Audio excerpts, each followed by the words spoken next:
glorious day to be alive, Sergeant. My name's Staff Sergeant Hauser, and I'm here to pick up my DD-214 and become a civilian. Okay, Staff Sergeant, I'll just need a copy of your orders. I only have this one. I can't give you your DD-214 without a copy of your orders. Can I use your copier? That copier is only for civilian use. Well, the second you give me that DD-214, I am a civilian. Correct. So then I could use it. Agreed. So can I just use it now? I'm afraid until you have your DD-214, you're still a member of the armed forces and thus cannot use that copier. Okay. I just want to be super clear here. You're not giving me my DD-214, allowing me to become a civilian because I don't have an extra copy of my orders.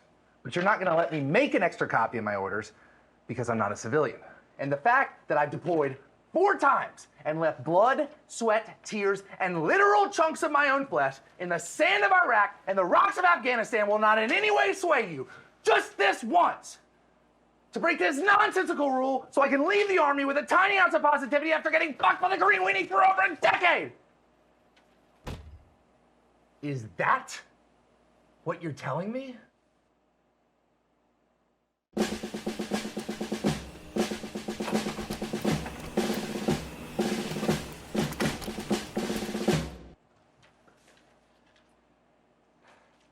Copy of my orders. Happy now?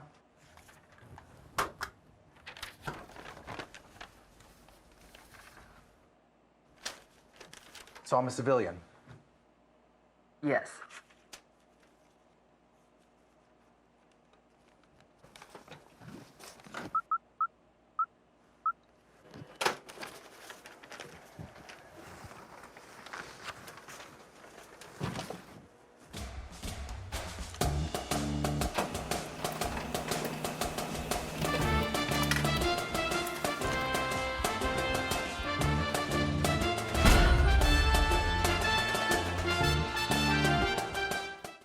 Hi, everybody. Welcome. You are listening to Wake Up with Patti Katter. And today I have my friend Hollywood Hurd on the show. Hollywood is an Air Force veteran and a film producer, director, guru of all things. Welcome to the show, Hollywood. Hey, it's great to be here. I really appreciate you having me on the show. We just watched the Office Joe trailer, and that's a new show that Nick Palmisciano wrote and directed, and I produced for him. You know, most movies, TV shows about veterans are one of two things. They're either superheroes, they carry, 400-pound packs on their back and they shoot 80 guns and they blow up everything through the whole movie, or they're so damaged that he or she can barely function in civilian life. So this is a whole new take about military transition. And the TV show is about a guy named Joe Hauser. He was a sergeant in the Army. He gets out of the Army and he goes to work at a boutique marketing firm in Chapel Hill, North Carolina. And all of the things that happen to him as he tries to integrate into the civilian life after having been in the military for 10 years. That's incredible. And I've seen the show. Not going to lie, it's amazing. And it's spot on. So those of you who know me know that I've been a veteran advocate for 17 years. I've heard all sorts of stories. All right. So I know these stories are true, but Hollywood, how did you even come up with this? Did you take your knowledge or somebody else's knowledge? How did you put this together? It's amazing. Well, what we did was Nick, myself, Dan, and Teresa, we kind of had a writer's room and we sat down and we outlined 6 episodes. The show is 6 episodes long. You can get it on Amazon, Google Play, iTunes, and we even have DVDs, Blu-rays. If you go to officejoeshow.com, you can order a DVD and Blu-ray also. But we sat down in kind of a writer's room and we outlined 6 episodes. Okay, here's the first episode. Joe gets out. Joe travels across the country to this marketing firm. Episode 2, he starts integrating with the people at the marketing firm. Episode 3, he is having trouble integrating because he thinks different. He's on time. They're always late. He's serious. They're never serious. He's, motivated to do the best job he can. They're all kind of lackadaisical. So then, there's kind of a rift between him and his coworkers. Episode 4, a common enemy kind of arises from a rival company. So Joe brings his team together and they kind of stand up to this rival company. Episode 5, they're really starting to come together. And then in episode 6, a guy that got fired from the company Joe works for earlier in the show, he comes back for some vengeance. And the show ends with a Christmas party. So episode 6 is the Christmas party. So it runs the entire gamut in 6 episodes of this guy coming, going to work at this company, having all kinds of shenanigans and misunderstandings. And yet in the same manner, there's some good information and good lessons that are learned. Mm-hmm. So we sat down and we kind of broke down all 6 episodes.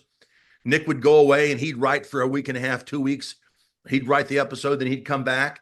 We'd kind of look at it, we'd do some fine tuning, and then we move on to the second episode. So that's how it was written. So it's pretty much Nick drew from his experience as a Army officer and an infantry officer. So it really hit, as you said, it really hits home to people that have been in the military that are trying to transition, because that's the most difficult part of transitioning from the military. You've lost your tribe. You've really lost your purpose. You are dealing with people who are completely different than you. And so it really hits home with veterans and first responders and people that have transitioned from a very rigid form of lifestyle. But the challenge for us was, how do we make a show that's still enjoyable and attractive to the civilian community?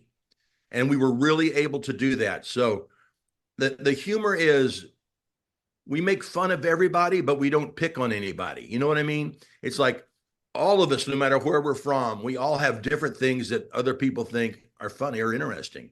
So we kind of did that. But in the end, we always show that everyone's different and we have to be accepting of the differences. And that's how Joe is able to integrate himself into the civilian community. He has kind of a mentor who's an American Legion commander, his old commander from the military. And Joe's always calling him and asking for advice. And at one point in the episodes, his former colonel says, "Joe, you're in their world now. You have to fit into their world. They don't have to fit into yours. So meet them halfway. Show them that you have some great ideas and some things that'll make their life easier. But you also have to take lessons and take ideas from them so that you can make your life better." Mm-hmm. Which is so important. I've actually been helping with some veteran transition courses in Tampa, Florida. And one of the things we talk about is military have a hard time sometimes converting their resume from military to civilian. And I love that you're talking about this, because it's so true. You could give a civilian all the acronyms in the world. You could tell them all of these cool things and training exercises that you've done. But bottom line for them, a lot of times, is the dollar, right? So you have to know how to convert that resume to civilian terminology, which you do a fantastic job during the show explaining that. So the show's not just for veterans, it's actually for those who are friends with them, those who want to learn more about them. And it is a funny show, but it's also serious in some levels. Yeah, and like I said, that was the challenge, was how to make it entertaining and yet still show people what veterans are going through when they get out. Mm-hmm. Show veterans what civilians are going through working with them, when they go into the workplace.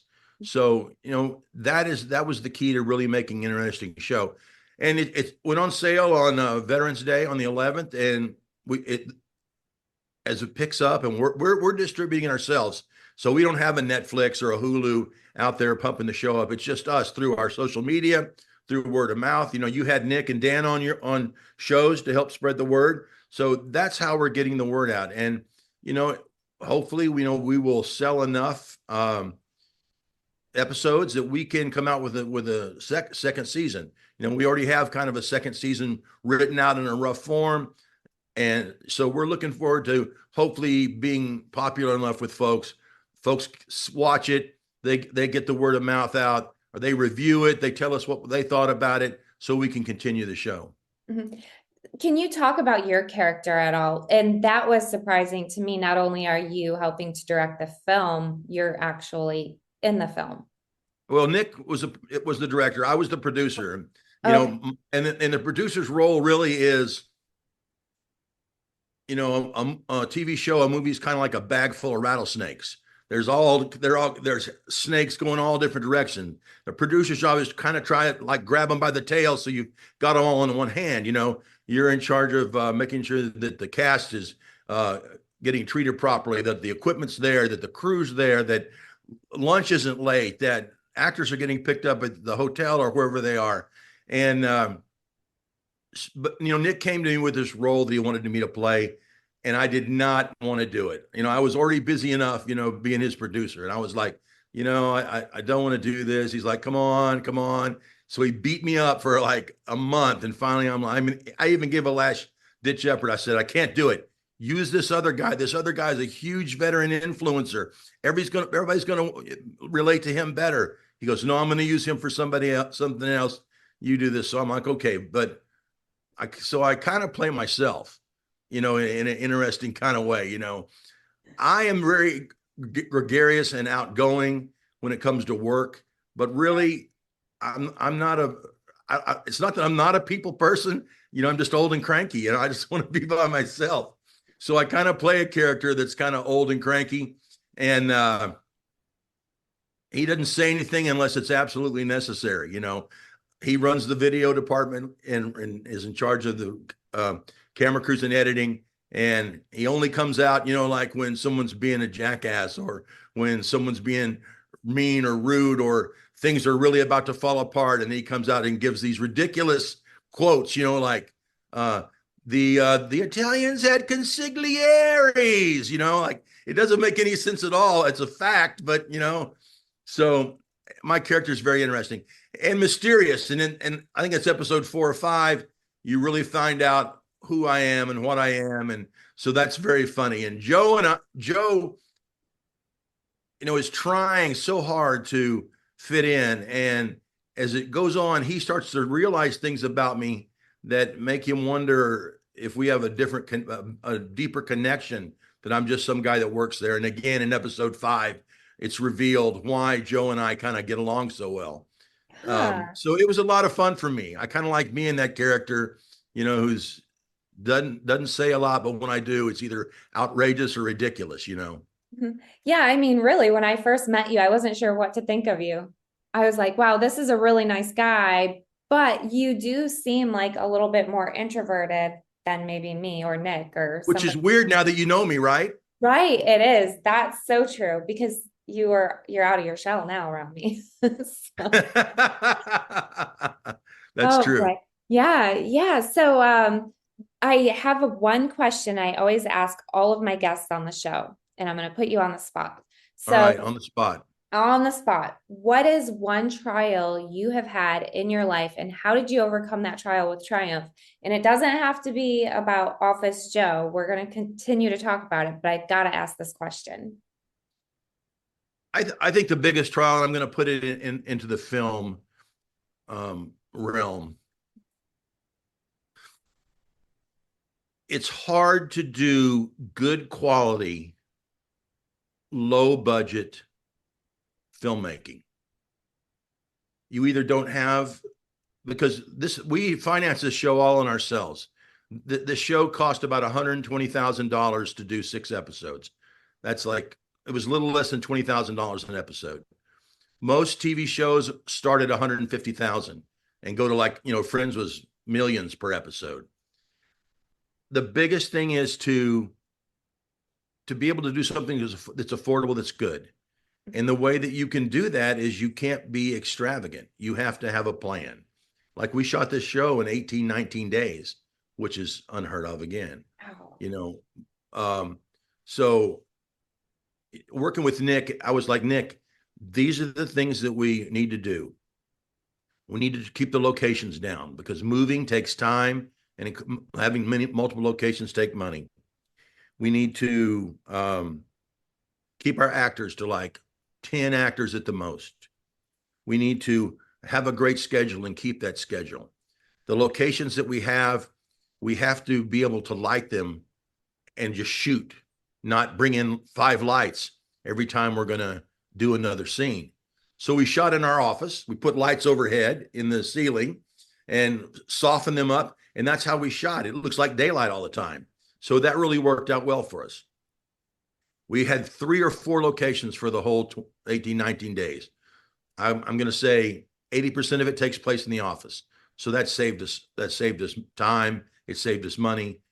8 to 10 actors. Nick completely ignored me, and we had about 40. He makes a big joke about that all the time, so I was pulling my hair out. But I think you can honestly say it's a great looking show. It doesn't look low budget. It doesn't look cheap.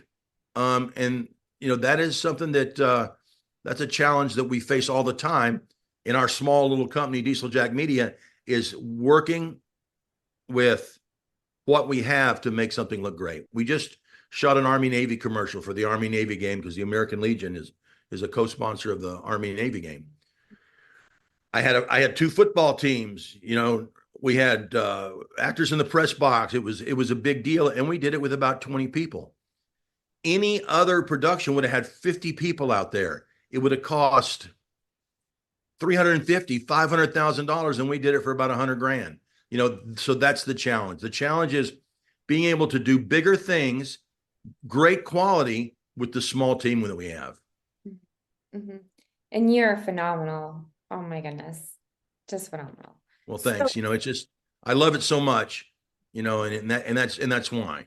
and I can tell it's always those who are most passionate about their job or whatever it is that they're doing, that they go way above and beyond, which you do. And I've seen you go above and beyond for many causes. So one question I have for you is, at the beginning of the show, we mentioned that you were an Air Force veteran. You got out in the 90s. Is that right? Yep. 94. Yeah. So after that, you started film, but how did that transition for you happen? I ran it when I moved back home. I ran into some guys I'd gone to college with, and they had a bunch of video equipment, and they were doing these commercials. And I don't know how it came about, but we were hanging out one night, and we were just talking. I'm like, you know what we should do? A third of San Angelo, Texas, where I'm from, is Hispanic. And one of the guys was a local DJ for the Tejano radio station. And I said, we should do a Hispanic television show. We make you the host. We shoot quinceañeros, Tejano band competitions, and we put it on the air. And, and the guy's like, well, of course, because, he was a entertainer and a local celebrity. He was like all for it. So that's what we did. And we bought some time on the local cable station. We showed the same show for 7 nights, and then every week we changed it to what we had shot for the next week. And it became really popular. And through that, I met some other cameramen, and I met a director, and he was doing a show in Dallas. He brought me to Dallas to shoot it. I shot his deal, and there was a movie in Dallas. I went to work on the movie. They were all from LA. They brought me back to LA, and that's how I got into the movie business. And here I am 30 years later. Wow. And I don't think that you're going to stop anytime soon, right? Do you have any plans to try to retire ever? I want to go live on a beach and smoke cigars, but I don't. I'm hoping maybe 3-4 years from now. Nick's got it's kind of like a work release program from prison. I work for Nick, and Nick has to sign my parole papers, and I don't know if Nick's going to do that anytime soon. No, you're never, ever. Never. So you are now the CEO of what? It's the Black Feather Foundation. So tell me about the Black Feather Foundation. I've interviewed you and Joe, and we covered a sports day. Tell me about that, and tell me what's going on with that. Yeah, the Black Feather Foundation. Oh my gosh, it's amazing. So those of you who don't know, you can go to our website, theblackfeatherfoundation.org. And thank you for bringing this up. But our founder, Joseph Robert III, along with some other great military veterans, founded the Black Feather Foundation. And they did that during the collapse of Afghanistan. I like to say that Joe was kind of like the linchpin. That's kind of my nickname for him. I think a few Well, he was, because a bunch of vets went to UAE during the evacuation. Joe had a relationship with the king or the prince of UAE. Is that correct? It is the royal family over there. Yes. And he was like, okay, here's an airplane. go to Afghanistan, bring back some SIV holders and their families. And if you can do it safely, then I'll give you another airplane. And that's kind of how it happened, right? Yes, yes. And what are we, over 18,000 later, I think. You know, the Afghan refugee community is really special too. But Joe had some friends over in Afghanistan, and they called him up and they were like, "Hey, we heard that you might be able to help us, you know, get some interpreters out," is how I understood it. And you know, if you know Joe, he has a huge heart and he has a lot of great connections, and his timeline just ended up to be pretty perfect to be able to assist with that. And he's one of the most generous people that I've known and has a huge heart to help people. His father has an organization, or had one, called Fight for Children. It's still in existence today. It's 30 years later. Fight for Children, they help kids through sports health and education in the DC area. So Joe thought about it and he's like, you know, we could do this for the refugee community. And that's what we're doing. We're helping kids through sports health and education. So my understanding is Joe and his team brought approximately 17, 18,000 refugees from Afghanistan to UAE. And then over the next 2 or 3 years, Joe stayed in UAE to make sure they all found homes in different countries, correct? And in the US. Yes. And now the ones that have been brought to the US, Black Feather Foundation is still helping them. And how does that happen? Mm-hmm. Well, we have an amazing program director here. He's Afghan refugee as well. And he's able to help us streamline connecting with the families who are here in the DMV area, specifically in the DC area. And basically, we have these youth sports days, or we call them now the Black Feather Day to Play. We set these little areas up around the DMV area that are close to where the refugee communities are living. There's several different pockets around the area. We have, I believe last I heard, there's about 40,000 Afghan refugees in the DMV area. And so there's quite a few. So we set up lunch, we set up sports programs, we have all sorts of activities for the kids. We actually have art workshops as well, and some other things that we have going on. We're starting some sponsorship programs so people can sponsor kids to go to school or have extracurricular activities. Now, the education system, they do go to public schools, most of them, but there are programs outside of school that are needed, such as tutoring to help them learn languages. You figure these kids are pulled from their country, right? And their parents are scrambling to find jobs and houses, and kids are trying to be kids, but it's hard for these kids to be a normal kid like mine or yours would be. So once they land in their homes. Patty, do you know something that I don't know? What's that? Do I have some kids roaming around there somewhere that I don't know about? Oh, you don't have any kids. Thought maybe you got some secret communique or something. Well, I wouldn't be surprised. Should I call an action out asking around? You might not want to do that. No. Yeah. So those listening, your kids, maybe if you have children, and if you don't, your neighbor's kids or whoever's. So, basically though, the kids are plopped down into their new home and they don't often know the English language. They have a hard time adjusting. They're having a hard time with history. They don't know American history. They're struggling in history classes, math classes, you name it. So they need tutoring. So the guy, the Afghan guy, is Iqbal? Iqbal. Now Yeah. he was kind of the catalyst, because before you were doing it kind of without an Afghan connection, right? And once he came on board, then he was able to directly contact the families and maybe put them at ease or make them feel more comfortable. Yeah. So, I mean, we did have, my friend Candace was with the Black Feather Foundation, and she ended up taking a couple of the Afghan boys into her home and helping them out. Now, aside from that, you're totally correct. We didn't have somebody to solely focus on connecting with the families. So he came in, he was amazing. He actually helped overseas as well before he came here. Joe knew him, so it was a natural fit. That's awesome. And if I want to donate to blackfeatherfoundation.org, how do I do it?